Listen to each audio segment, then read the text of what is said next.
Abstract brainwaves, game genie in the beanie. We ain't on the same stage, leveled up. Other yellow hat guy here, back with another video. And let's just get into it real quick. This will be a quick little video.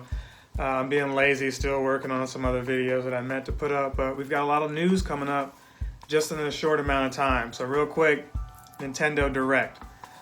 That's what happened. But before I jump into the Direct, last week I had a couple of comments. One was, hey, what's that device that you showed in the background?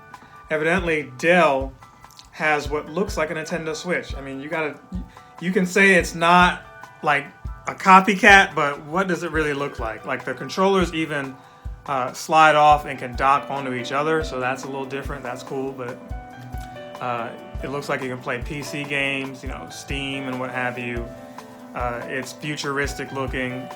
I'm interested in it, but it's a handheld system that I don't think it's going to compete with Nintendo Switch just because they're not going to have Switch games on it.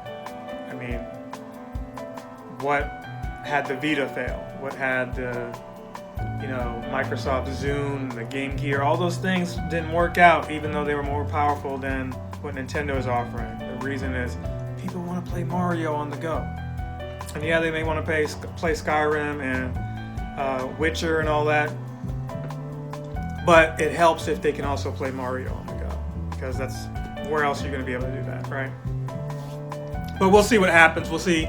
The price tag is really what's going to be important. Will they offer things other than what the other consoles are offering? You see what I mean? If Vita came out and it offered the same games that you get on PS4, why get it? But the Switch is only going to offer things that can be bought on the Switch. So, and this isn't to really bash that console. Obviously, it's just a prototype from what I imagine. But the pictures, which I'll have up here, they look pretty cool. But you can't tell me that doesn't look like a Switch, like they didn't ape that whole style. I don't think it'll come down to a lawsuit or anything like that, but they really copied them. Come on, really? So, getting back, we'll switch subjects and get back to the Switch.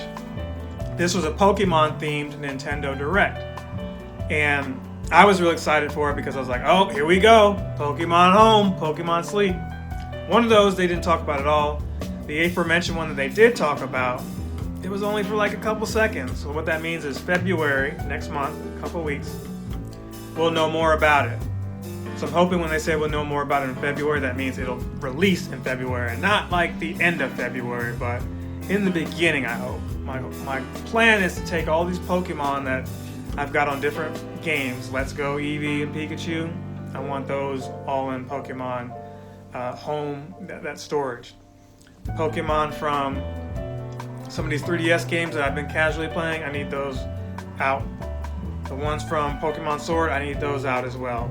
And more importantly, from Pokemon Go, the 1,000 or so Pokemon that I've got those Pokemon, I need those put away, okay? So before I get another phone call that ruins this video, they showcased some DLC. Yeah, I know. Paid DLC is not fun, but when you really look at it, it's all on how you word it and on how you release it.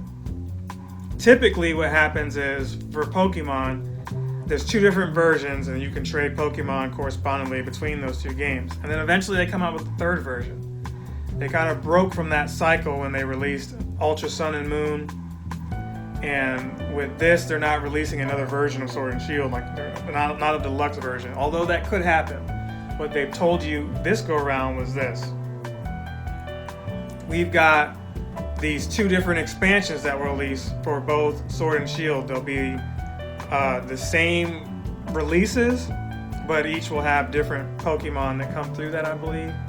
The good thing is you don't have to buy those to get the Pokemon that come exclusive to those. So it's like Dell something, I can't remember. I'll have a picture up that explains what it is, but that'll be the first part that will release in the summertime, and then they'll have a second part that releases in the fall.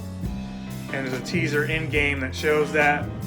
I played the game earlier today, so check out my Twitch if you wanted to see that. They showed a Galarian Slowpoke that looked pretty cool. He had like a gold part of his head.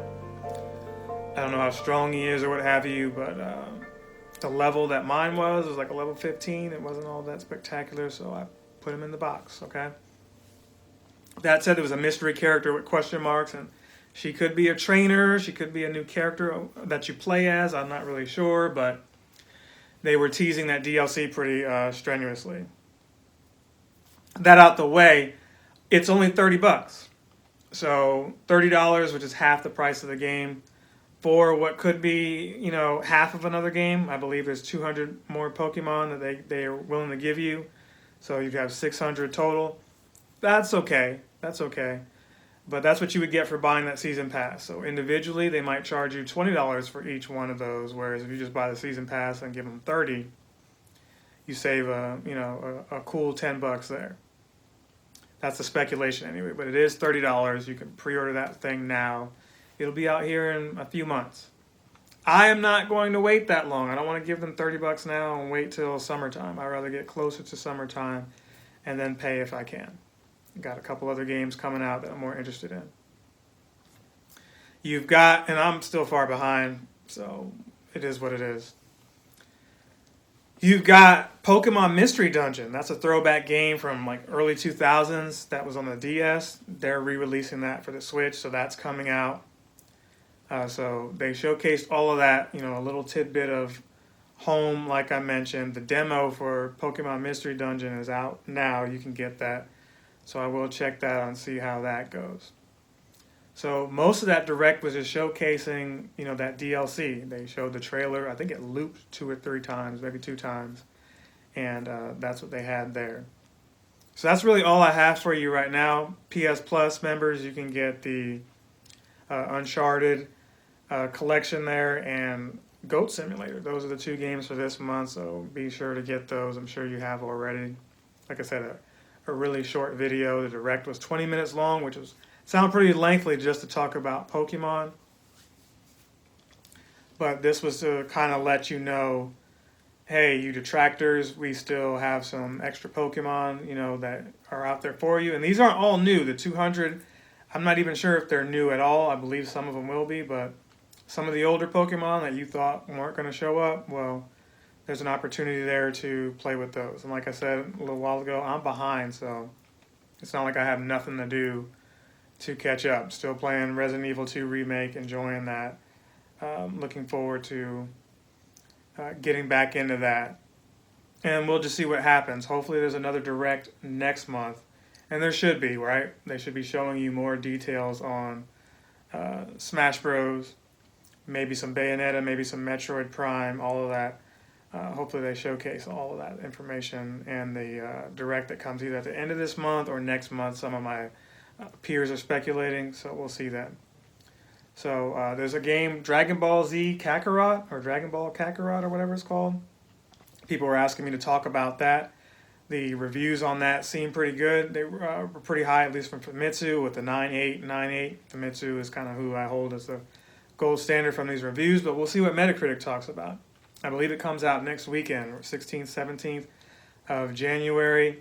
It looks pretty fun, looks pretty interesting. I'm not sure if I'll pick it up. I think I need to see more gameplay to determine how I feel about that myself. So stay tuned if I don't get a chance to rent it or see more. I'll have more commentary on that then and there. So keep being on the lookout on Twitch. I'll still be playing Pokemon, Resident Evil. I will be checking out Doom. A couple other games that I want to still, you know, mess around with. You know, like Peggle, Super Lucky's Tale, all of that stuff. Starlink. We'll continue to be playing those. If you've got some suggestions, recommendations, or games you want to donate, let me know, and I can check those out. Street Fighter V, the Championship Edition, I think that comes out February too, so stay tuned for that. For some of my fighting game heads, I'll be checking that out. And I'll wrap it up here. A lot more that I could dev out information-wise, but I need to save that. Not ready to talk about it. Not allowed to talk about those things just yet either, so just stay tuned. Stay tuned here. YouTube.com/Captain Sensation for more information, details, videos, contests, promotions. Wink, wink. And I'll see you in the next one of the Yellow Hat Guy out. Captain Sensation!